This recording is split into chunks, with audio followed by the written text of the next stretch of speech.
దాటాలా, నా చెక్కు 1,00,000 దాటాలా, 1,00,000 దాటాలా. ఇది నా డ్రీమ్ ఉండే. ఆ 1,00,000 కోసం చాలా సార్లు డైమండ్‌గా ఉన్నప్పుడు ప్రయత్నం చేసినా 96, 97 దాకా రావాలా, అక్కడనే ఆగాల. 96, 97 దాకా రావాలా, అక్కడనే ఆగిపోవాలి. ఇటువంటి సిట్యుయేషన్ లోపల ఎప్పుడైతే నేను 1,00,000 సంపాదించాలనుకున్నానో అది పోయిన నెలలో జనవరి నెలలో నాకొచ్చిన చెక్కు హైయెస్ట్‌గా 1,06,289. నేను ప్రతిసారి నాకు చిక్కొస్తున్న టైం లోపల అంటే ప్రతిసారి 10వ తారీఖు జిల్లా శ్రీనివాస్ సార్ ఫోను చేస్తుండే. "అన్న ఎంత చెక్కొచ్చింది? చెక్ ఎంతొచ్చింది?" అనగానే, "ఇంకా 1,00,000 దాటలేదే" ఇట్లా అంటుండే. 1,00,000 దాటలేదు. పవన్ సార్ ఫోను చేస్తుండే, "నీ చెక్ ఏంది" అని. అంటే "ఇంకా 1,00,000 దాటలేదు. 1,00,000 దాటుడు కాదు ఎంతొచ్చిందో చెప్పు" అంటుండే. "నువ్వు 1,00,000 అనకు. 1,00,000 నీ లక్ష్యం కావచ్చు. కానీ తక్కువ వచ్చింది. అంటే 1,00,000కైతే దగ్గరికి పోతున్నావు కదా! 90, 95 వచ్చిందంటే 1,00,000కి దగ్గరికి వచ్చినట్టే." ఇట్లా అంటుండ్రి. ఎప్పుడైతే నాకు 1,00,000 వచ్చిందో, నా క్రాస్ ఫ్రెండ్స్ కూడా చాలా మంది నా చెక్ వచ్చినప్పుడల్లా ఫోను చేస్తుండ్రి. ఇట్లా ఎవరికి చేస్తారో చేయరు గానీ నాకు మాత్రం చాలా మంది ఫోను చేస్తుండ్రు. ఎందుకంటే నేను పని చేసే తీరు అట్లా ఉన్నది కాబట్టి అప్పుడు అట్లా ఉండే. వాళ్ళు నాకు 1,00,000 చెక్ వచ్చిన రోజు చాలా ఫోన్‌లొచ్చినాయి. అదే రోజున చాలా మంది ఫోన్‌లు చేసిర్రు. ఆ ఫోన్‌లన్నీ వస్తున్నాయి. ఎందుకొస్తున్నాయంటే వాళ్ళు ఆల్రెడీ చెక్కులు చూసిర్రు. నేను చూసుకోలే. అందరి కాల్స్ వస్తున్నాయి ఏందని చూస్తే ఒక్కసారి చెక్ చూసేసరికి 1,00,000 దాటింది. Full happy.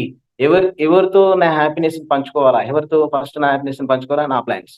వాళ్ళెప్పుడు గూడా నా చెక్కు గురించి ప్రయత్నం చేసిర్రు గాబట్టి వెంటనే పవన్ సార్‌కి ఫోను చేసిన. పవన్ సార్‌కి ఫోను చేసే ముందు చెక్కు చూసినా, చూడగానే ఇట్లా చెక్ ఓపెన్ చేసినా చిన్న రాజ్ కుమార్ సార్ ఫోనొచ్చింది. "అన్నా చెక్కెంతొచ్చి చెక్కెంతొచ్చిందంటే ఫుల్ హ్యాపీ నాకు కంగ్రాట్స్ చెప్పు. 1,00,000 దాటింది." అనంగానే ఫుల్ హ్యాపీ సార్. నాకంటే ఎక్కువ హ్యాపీ. తర్వాత వెంటనే పవన్ సార్‌కి ఫోను చేసిన. "పవన్ సార్ ఎక్కడున్నారు? నన్ను ఒకసారి విష్ చెయ్యి." "ఎందుకు విష్ చేయాలా? ఇదే 1,00,000 వచ్చింది విష్ చేయాలంతే." "ఓహ్! Super happy." ఇట్లా ఎంత హ్యాపీగా ఫీల్ అయినామంటే 1,00,000 వస్తే సార్ ఈ 1,00,000 మిగతా వాళ్ళకేమనిపిస్తుండే ఏమోనో కానీ, ఈ 1,00,000 చెక్ తీసుకున్నప్పుడు నా ఆనందం అనేది ఇగ అది నేను ఊహించలే. 1,00,000 గాదు 50,000, 30,000 ఇన్‌కమ్ గూడా ఎప్పుడు ఊహించలే. కానీ 1,00,000 అనే ఒక ఇన్‌కమ్ నేను తీసుకుంటున్నా అన్న ఇన్‌కమ్ అనేది నాదే అనుకున్నప్పుడు అంత హ్యాపీగా ఫీల్ అయినా. చాలా మంది విష్ చేసేసారు. నాకు 1,00,000 వచ్చిందంటే చాలా మంది విష్ చేసిండ్రు. చాలా మంది ఎంతో మంది క్రాస్ లైన్స్, అప్ లైన్స్ అందరూ గూడా విష్ చేసిండ్రు. ఆ 1,00,000 ఎన్నో కోట్లు సంపాదించినంత ధైర్యాన్నిచ్చింది. 12, 15,000 సంపాదించుకునే నాకు 1,00,000 ఏంటి అని thank you Vestige, thank you entire team, thank you appliances అని అందరూ గూడా ప్రతిరోజు. ఈరోజు నేను ప్రతిరోజు ప్రొద్దున స్నానం చేసుకొని పూజ చేసుకుంటా అంటే, ప్రతిరోజు పూజ అయిన తర్వాత భగవంతుని తర్వాత నేను తలుసుకునే వ్యక్తులు, నేను కొలుచుకునే వ్యక్తులు నా అప్లయన్స్. ఫ్రెండ్స్ వాళ్ళు ఒకవేళ లేకపోతే, ఈ 3 నెలలు రాజోజి రాజు నా ఎంబడ పడకపోతే, నేను ఫోన్ లిఫ్ట్ చేయకున్నా, నాకు పదే పదే ఫోన్‌లు వీళ్ళు రాజ్ కుమార్ సార్ గాని, పవన్ సార్ గాని వీళ్ళందరూ ఫోన్‌లు చేయకపోతే, నన్ను కలవకపోతే, నాకు ఈ విషయం చెప్పకపోతే, నేను చెట్లల్లా ఘోరమైన బతుకు బతికేవాడిని. కానీ ఈరోజు వీరి యొక్క సహకారంతోటి అంటే భగవంతుని రూపంలో వీళ్ళొచ్చిర్రు కాబట్టి, భగవంతుడు ఎట్లుంటాడో నాకు తెలవదు. కానీ నేను భగవంతుడు ఎట్లుంటాడంటే మనము ఫోటోలో చూసినట్టుగా ఉంటాడు అని అనుకుంటాం. కానీ భగవంతుడు అట్లుండడు. అప్‌లైన్ రూపంలో ఉంటాడు వెస్టీజ్‌లో. వెస్టీజ్‌లో అప్‌లైన్ రూపంలో ఉంటాడు. వీళ్ళను ఆ విధంగా కూర్చుకొని నేను ప్రతిరోజు గూడా జ్ఞాపకం చేసుకుంటా. ఎందుకంటే నా లైఫ్‌లో అద్భుతమైన మార్పు తీసుకొచ్చినటువంటి వ్యక్తులు. రైట్. అయితే ఎప్పుడైతే నేను ఈ బిజినెస్ ఇట్లా సక్సెస్ అనేది ఇక్కడ దానికొచ్చింది. ఇప్పటి వరకు చూసిండ్రు నా వీడియోలో అంతా గూడా అర్థమైతది. ఆ వీడియోని చేసుకోవడానికి నాకు చాలా ఇష్టం. ఏందంటే నా లైఫ్ అనేది నేను జూసుకోవాలా. ఇప్పుడు నా వీడియోని చూసుకున్నప్పుడు వేరే వాళ్ళకి ఏమనిపిస్తదో తెలవదు గానీ, నాకైతే ఫుల్ హ్యాపీ అనిపిస్తది. కళ్ళెంబట నీళ్లొస్తాయి. ఎందుకనంటే, నేనక్కడ సాక్రిఫైస్ లైఫ్ అంటే నాకు పండగలు తెలవయి. నేను చెట్లలో గీస్తున్నప్పుడు నాకు పండగలు తెలవయి. దసరా రోజు గూడా నేను చెట్లలోనే ఉంటుంటి. రాత్రికే వస్తుంటి. అందరూ గూడా తిడుతుంటే దసరా రోజున ఎవరు గూడా చెట్లు గీయరు. దాదాపుగా అందరూ గూడా ఆ పండగ దగ్గరన అక్కడనే ఊర్లోనే ఉండిపోతారు. కానీ అటువంటి రోజులల్లో గూడా నేను చెట్టాల్లోనే ఉంటుంటి. అందరూ ఏదో "నువ్వు నువ్వు దెయ్యం రా" అని తిడుతుంటే. "నువ్వేదో దెయ్యం లెక్కనే పని చేస్తావు ఏందిరా ఒక్కరోజు పని చేయకపోతే పెద్ద అయిపోయేది పోయేదేముంది, మునిగేదేముంది" ఇట్లా అంటుంటి. కానీ నాకు ప్రతిరోజు ఇంపార్టెంటే. ఇట్లా నేను వర్క్ చేసుకుంటుంటే ఆ టైంలో.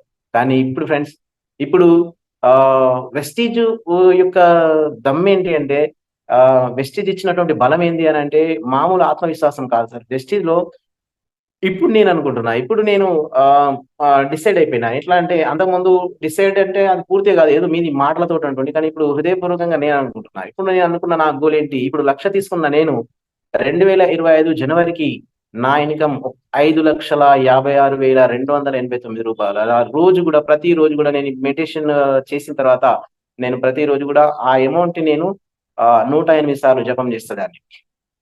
అంటే ఖచ్చితంగా నేను ఆ ఇన్‌కమ్ తీసుకున్నా ఆల్రెడీ అనుభవిస్తూ నేను లగ్జరీ ఇల్లు ఆల్రెడీ నాకు ఇల్లు కట్టుకోవాలా, చిన్న ఇల్లు కట్టుకోవాలనే డ్రీమ్ ఉండే.